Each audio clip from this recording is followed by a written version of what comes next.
So I work for a church where I'm kind of a jack of all trades. That might not be completely accurate. I do a lot of stuff with like tech and worship. And about 3 years ago, I decided to take one aspect of my job, which is video and podcast editing, and turn it into a small business. But there was one problem. I only had about 5 hours a week to do it. So here's a brief telling of how I did and how in only my first full year with my small side business, and I emphasize small, made a little over $28,000. So year one, 2022, was not a super productive year with freelance editing. I primarily refined my skills and focused on my primary job, along with a little bit of music teaching on the side. I honestly didn't really know where to start. Towards the end of 2022, I made the decision to create a Fiverr and an Upwork profile and see how those played out. 6 short months later, I launched my Fiverr seller account. I know, 6 months is a long time.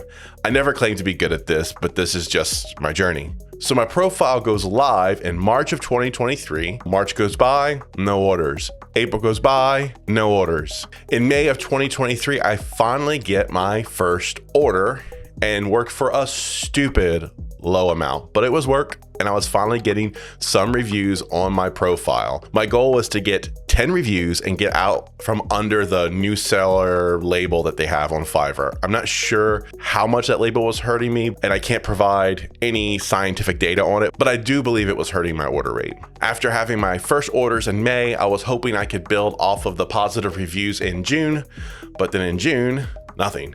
Then July comes, 1 order. I took a small vacation in July, but I left my profile active since I wasn't getting much traction anyway. And once again, very little activity on my profile. So here we are, August of 2023, the 6th month since I launched my seller profile, and I've made a very small amount, probably less than $100. And my wife made a suggestion that went against all of the freelance video editing advice I have seen when it comes to pricing. And it completely changed the trajectory of my business. When I first started, I had been pricing more closer to what I thought it was worth, which is often the prevailing advice I've seen. I lowered it to a more competitive pricing, but then finally my wife suggested the unthinkable. She suggested that I lower my prices to insultingly low levels on my gigs until I get some traction. So I did it. I had nothing to lose. The lowest you can list a gig on Fiverr is $5. I listed most of my services to start in the $10 range just to see what would happen. And in August, my traffic instantly increased and my orders started trickling in. I made somewhere between $150 to $200 in August, but if you did the hourly math, it was pretty embarrassing. I kept my pricing low for September and finally landed some repeat clients, which was nice. In September of 2023, I made a little over $500, which sounds like a nice improvement, but still the hourly rate would have been very low. I mean, we're probably talking $5 to $8 an hour, and I was working way more than the initial 5-hour investment I was expecting. So now I have a problem. I can't really take on more clients or orders, and I'm putting more time in than I originally wanted.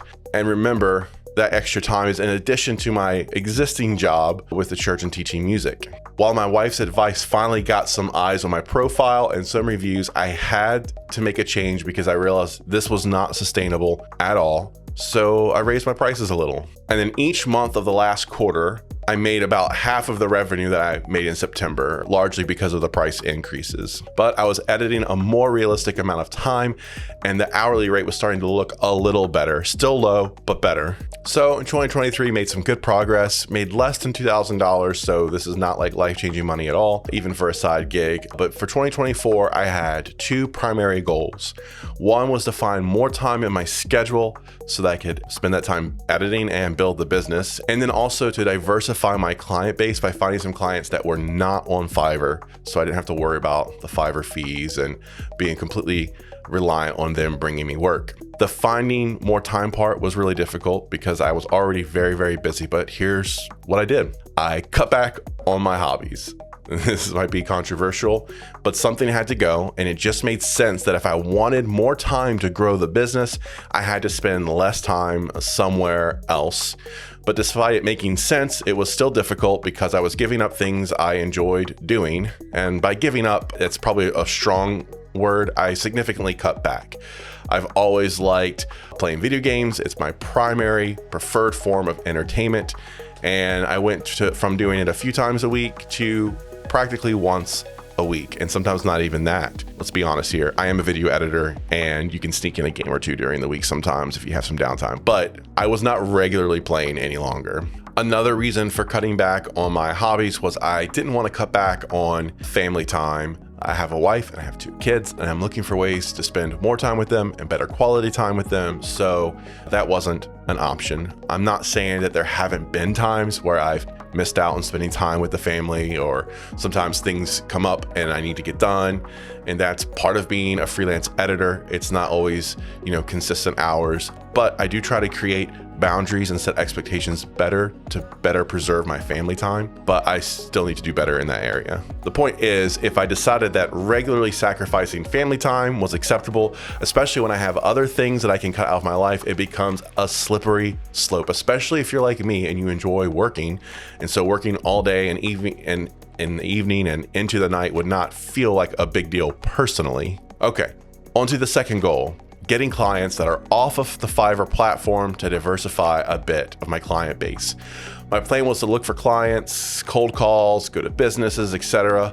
Instead, my Fiverr clients started recommending me to their other friends and family, and I started getting inquiries from connections to my Fiverr clients, but they weren't on Fiverr. This progressed to the point where by the end of 2024, half of my freelancing income was off of the Fiverr platform and not dependent on Fiverr at all. And so here we are going into 2025, and where do I go from here? Especially considering I have no plans of quitting my primary job, despite the fact that my monthly income from editing is now exceeding my primary job. So that's going to be another video, but the little teaser is I'm going to be giving that money away, sort of.